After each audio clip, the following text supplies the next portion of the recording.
At so ayan, hi guys! Welcome back ka channel natin at ito na nga po sa episode 102 para nga dito kay season 3 natin kay One Punch Man. At ito ay wag na nga natin patagalin pa, simulan kaagad natin yan. At kahapon nga ay dito tayo natapos sa fusion ni Orochi at saka nga ngayon nito ni Psychos. At now, ang continuation niyan is ito naman na. So dito ay patuloy nga yung pag-atake ng mga dragon ni Orochi laban nga din kay Tatsumaki. Pero bumawi nga ng atake rito itong si Tatsumaki at pinagtutwist niya at pinagko-compress niya ulit dito, pinagtatapyas niya yung mga dragon dyan ni Orochi. At after nga nito, ay baling na ngayon itong si Tatsumaki dito sa halimo na to kay Orochi sa hanga kay Psychos. At eto nga ngayon, ay tinry na i-compress at saka i-twist ni Tatsumaki itong halimaw, pero ang laki ng barrier na nilabas nga rito nila Psychos. At eto nga ngayon, nag-clash na ulit itong psychic powers ng dalawa na nga na to. At after nga niya, ay dito ngayon ay marang napahinto itong si Tatsumaki. At sabi niya nga dyan, ba't ganun?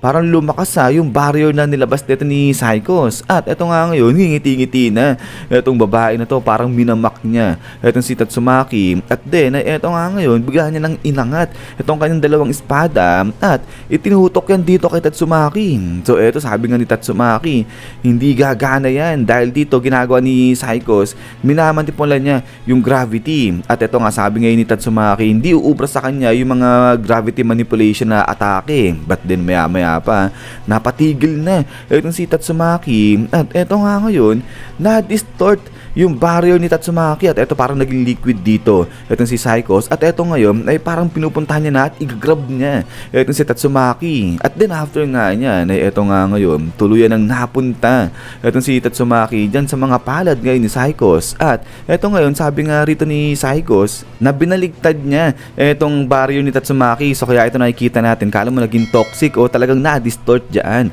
itong barrier ni Tatsumaki. At eto nga ngayon, biglang labasan na yung mga ugatan sa mukha nga nito ni Tatsumaki. Grabe, ang lalaki. Ibig sabihin, talagang hirap na itong si Tatsumaki. At sabi niya nga rito sa loob-loob niya, ano nangyayari? Kasi kinakain siya mismo nung kanyang barrier. So ibig sabihin, parang nape-pressure, parang kinakrush sa loob itong si Tatsumaki dyan nga sa may barrier niya. At eto ngayon, biglang sabi ngayon ni Psychos na i-undo na o tanggalin na ni Tatsumaki itong barrier niya, kasi kung hindi niya gagawin yan, mamamatay siya. Kasi mas pinalakas pa raw ni Psychos yung pressure, yung gravity sa loob ng barrier nito ni Tatsumaki. So kaya kapag nagtagal si Tatsumaki dyan, ay yung mismong barrier niya yung tatapos sa kanya kasi makakrush siya. Pero yun nga, sabi rito ni Tatsumaki, hindi na siya makalabas. At eto ngayon, sabi nga ni Psychos, pero sa bagay, kapag inando o tinanggal naman ni Tatsumaki yung kanyang barrier, ganun din, mamamatay din itong si Tatsumaki. But then after nga niya, dito parang na-pressure talaga ng husto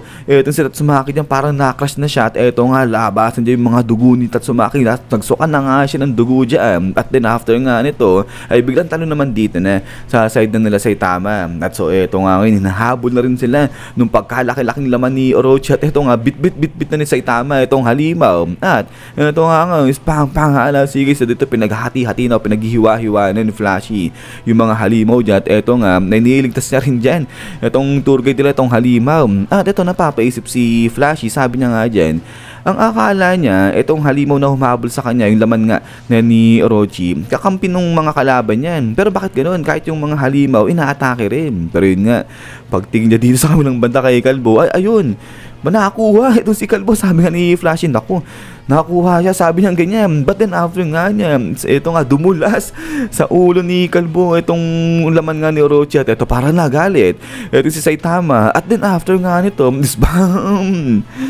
dito binalatan niya itong laman-laman ni Orochi. At galit ito si Kalbo, sabi niya nga, huwag mong atakin, huwag mong galawin yung ulo ko, sabi niya ganyan. So dito talaga nainis ito si Kalbo. At after nga nito, boom, grabe, ang lakas pala ng suntok na pinakawalan dito ni Saitama. Ito, akala mo, shockwave na naman yung pinakawalan niya. At ayun nga, ang daming nawasak din, nasira yung mga laman-laman ni Orochi. Kahit sa mga ibang floors, umabot yung shockwave, yung impact ng suntok ni Saitama. At then after nga yun, ito nga, umabot hanggang dito yan, kalaking. So ito, yumanig na banda kalaking. Sabi niya, ano yun? Lindol, ang lakas ng lindol, sabi niya ngayon. So grabe, naglikha ng malakas na lindol yung suntok ni Saitama. At so dahil nga din sa suntok ni Saitama at saka sa pagkalakas-lakas na yanig na ginawa nito, kaya yung mga bato rito banda ng king ay talagang nayanig na at eto nga mahuhulog na. Etong napakalaking tipak ng bato na to. Pati na eto nga habang nakatalikod dyan sila king, yung laman naman ni Orochi susunggaban na, kakainin na etong dalawa. But then suddenly, bam! Yung malaking tipak na bato napunta dito, nahulog sa may drum na pinupuno nga ng tubig. So kaya nga dahil dyan, boom! Biglang umangat dito ng pagkabilis-bilis. Etong sila king, grabe na paupo itsura ng dalawa Pero yun, dahil dyan, nakaligtas naman sila dito. Sa alaman ni Orochi, hindi sila nakakain yan. At then after nga nito, ay balik naman dito nga kala Saikos dahil eto nga talagang napuruhan, nasaktan. Etong si Saikos dahil nga dun sa suntok ni Saitama. At eto nga ngayon, nalaglag na rin dyan. Etong si Tatsumaki sa nawalan ng kontrol Etong si Saikos kaya nabitawan niya etong si Tatsumaki. At then after nga nito, ay dito nga ngayon biglangan sabi ni Saikos, ano yun? Sa isang saglit lang, nawalan siya ng pagkarami-raming cells nang sabay-sabay. At eto nga, yung banda naman sa side ni Orochi, sabi na nga dyan, teka lang. Yung madulas na pakiramdam na yun, so parang naramdaman niya na si Saitama, nahawakan niya. At then after nga niyan, ay ito nga habang nahuhulog dyan, itong si Tatsumaki ay bigla nang rumadyo. Itong si King, sabi niya nga dyan, nakahawak niya na o nasa kanya na yung bata at papunta na sila dun sa may surface. At ito nga ngayon, parang nandilat dyan. Itong si Tatsumaki bigla siyang nabuhay at pagkatapos nga nito, ay biglang napangiti na itong si Tatsumaki at ayun, lipad ulit pataas. Itong si Tatsumaki, sabi niya nga dyan, mahusay ang ginawa mo, King, sabi niya ganyan. At eto nga ngayon, bigla na naka-recover etong si Tatsumaki. Sabi niya nga dyan na ngayon hindi na nga raw siya mag-hold back at di na siya magpipigil, talagang lalabanan niya na ayang si Saikos. At eto nga ngayon, pumorma na ulit etong si Tatsumaki at parang naglalabas na nga siya rito ng pagkalakas-lakas na psychic powers. At din pagkatapos nga niyan, isyan guys, so hanggang dito lang etong si episode 102 natin. So yan, ang tindi, ang lupit ng performance nito ni Kalbot saka nga ni King sa disinasin niyang pagkakataon ay nailigtas nila ang si Tatsumaki, lalo na etong si Kalbo kasi nga naglabas siya dyan nung parang shockwave ng earthquake punch yung ginawa ni Saitama nga rito. At dahil nga sa nasecure naman ni King si Batang Tereo, kaya wala na ring iintindi, wala nang iisipin si Tatsumaki at ayun nga makaka-all out na siya sa pakikipaglaban kay Saiko. So yun, mahusay, maganda yung ginagawa rito ni Saitama at saka nga ni King natin. But din nga guys, ay ulit maraming salamat sa panood dito kay Saitama natin. At kung natripan nyo etong video natin, huwag nyo kalimutan mag-iwan ng like. Sino naman? So hintay lang pala. Pasensya, nagkakabulo-bulo na naman ako guys. Pasensya, nakagising lang. Pero yun, hintay lang para nga sa next episode natin dito. So yun lang naman. So God bless nyo lahat at kita-kits tayo ulit.